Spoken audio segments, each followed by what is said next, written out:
ತಮ್ಮೆಲ್ಲರಿಗೂ ಈ ಪತ್ರಿಕಾ ಮತ್ತು ಮಾಧ್ಯಮ ಪ್ರಕಟಣೆ ಮೂಲಕ ಕರ್ನಾಟಕ ಘನ ರಾಜ್ಯ ಸರ್ಕಾರದ ಮುಖ್ಯಮಂತ್ರಿಗಳಾದ ಸನ್ಮಾನ್ಯ ಶ್ರೀಯುತ ಸಿದ್ದರಾಮಯ್ಯ ಸಾಹೇಬರಿಗೆ ಅತ್ಯಂತ ತಳ ಸಮುದಾಯಗಳ ಬುಡಕಟ್ಟು ಅಲೆಮಾರಿ ಸಮುದಾಯಗಳ ಜಾಗೃತಿಗೋಸ್ಕರ ಸಿದ್ಧ ಹ್ಯಾಳ್ವ ಬುಡಕಟ್ಟು ಸುಡುಗಾಡಿಸಿದ್ದರು. ತಳ ಸಮುದಾಯಗಳ ಜಾಗೃತಿಗಾಗಿ ಸರ್ಕಾರ ಮಾಡಿದಂಥ ಜನಪರ ಸಮಾಜ ಕಲ್ಯಾಣ ಪರ ಕೆಲಸ ಮಾಡಿರುವಂಥ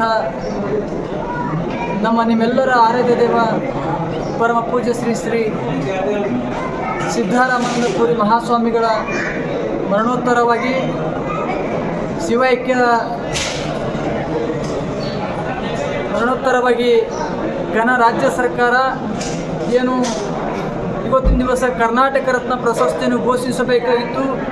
ಆದರೆ ಇದೇ ಶ್ರೀಮಠದಲ್ಲಿ ಕಾರ್ಯಕ್ರಮ ಮಾಡಿಕೊಂಡು ಕೇವಲ ಮಾತುಗಳನ್ನಾಡಿ ಹೋಗಿದ್ದು ಇಡೀ ಭಾಗದ ತಳ ಸಮುದಾಯಗಳಿಗೆ ಹಿಂದುಳಿದ ಜಾತ್ಯತೀತವಾಗಿ ಇರುವಂಥ ಈ ಮಠಕ್ಕೆ ಕರ್ನಾಟಕ ರತ್ನ ಪ್ರಶಸ್ತಿಯನ್ನು ಇವತ್ತಿನ ದಿವಸ ಸರ್ಕಾರ ಘೋಷಿಸಬೇಕಾಗಿತ್ತು. ಆದರೆ ಕೆಲಸಕ್ಕೆ ಮುಂದಾಗಲಿಲ್ಲ.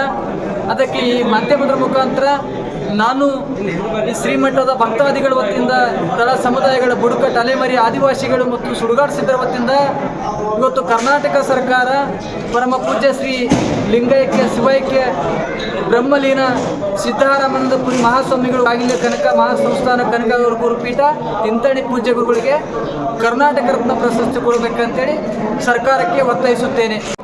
ಕರ್ನಾಟಕ ಘನ ರಾಜ್ಯ ಸರ್ಕಾರದ ಮುಖ್ಯಮಂತ್ರಿಗಳಾದ ಸನ್ಮಾನ್ಯ ಶ್ರೀಯುತ ಸಿದ್ದರಾಮಯ್ಯ ಸಾಹೇಬರಿಗೆ ಅತ್ಯಂತ ತಳ ಸಮುದಾಯಗಳ ಬುಡಕಟ್ಟು ಅಲೆಮಾರಿ ಸಮುದಾಯಗಳ ಜಾಗೃತಿಗೋಸ್ಕರ ಸಿದ್ಧ ಹ್ಯಾಳ್ವ ಬುಡಕಟ್ಟು ಸುಡುಗಾಡಿಸಿದ್ದರು. ತಳ ಸಮುದಾಯಗಳ ಜಾಗೃತಿಗಾಗಿ ಸರ್ಕಾರ ಮಾಡಿದಂಥ ಜನಪರ ಸಮಾಜ ಕಲ್ಯಾಣ ಪರ ಕೆಲಸ ಮಾಡಿರುವಂಥ ನಿಮ್ಮೆಲ್ಲರ ಆರಾಧ್ಯ ದೇವ ಪರಮ ಪೂಜ್ಯ ಶ್ರೀ ಸಿದ್ಧರಾಮಾನಂದಪುರಿ ಮಹಾಸ್ವಾಮಿಗಳ ಮರಣೋತ್ತರವಾಗಿ ಶಿವೈಕ್ಯದ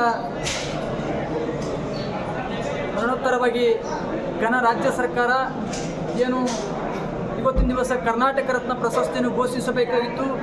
ಆದರೆ ಇದೇ ಶ್ರೀಮಠದಲ್ಲಿ ಕಾರ್ಯಕ್ರಮ ಮಾಡಿಕೊಂಡು ಕೇವಲ ಮಾತುಗಳನ್ನಾಡಿ ಹೋಗಿದ್ದು ಇಡೀ ಭಾಗದ ತಳ ಸಮುದಾಯಗಳಿಗೆ ಹಿಂದುಳಿದ ಜಾತ್ಯತೀತವಾಗಿ ಇರುವಂಥ ಈ ಮಠಕ್ಕೆ ಕರ್ನಾಟಕ ರತ್ನ ಪ್ರಶಸ್ತಿಯನ್ನು ಇವತ್ತಿನ ದಿವಸ ಸರ್ಕಾರ ಘೋಷಿಸಬೇಕಾಗಿತ್ತು.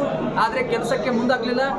ಅದಕ್ಕೆ ಈ ಮಾಧ್ಯಮದ ಮುಖಾಂತರ ನಾನು ಈ ಶ್ರೀಮಠದ ಭಕ್ತಾದಿಗಳ ವತಿಯಿಂದ ತಳ ಸಮುದಾಯಗಳ ಬುಡಕಟ್ಟು ಅಲೆಮಾರಿ ಆದಿವಾಸಿಗಳು ಮತ್ತು ಸುಡುಗಾಡಿಸಿದ್ದರ ವತಿಯಿಂದ ಇವತ್ತು ಕರ್ನಾಟಕ ಸರ್ಕಾರ ಪರಮ ಪೂಜ್ಯ ಶ್ರೀ ಲಿಂಗೈಕ್ಯ ಶಿವೈಕ್ಯ ಬ್ರಹ್ಮಲೀನ ಸಿದ್ಧರಾಮಾನಂದಪುರಿ ಮಹಾಸ್ವಾಮಿಗಳು ಆಗಿನ ಕನಕ ಮಹಾಸಂಸ್ಥಾನ ಕನಕ ಗುರುಪೀಠ ತಿಂತಣಿ ಪೂಜ್ಯ ಗುರುಗಳಿಗೆ ಕರ್ನಾಟಕ ರತ್ನ ಪ್ರಶಸ್ತಿ ಕೊಡಬೇಕಂತೇಳಿ ಸರ್ಕಾರಕ್ಕೆ ಒತ್ತಾಯಿಸುತ್ತೇನೆ.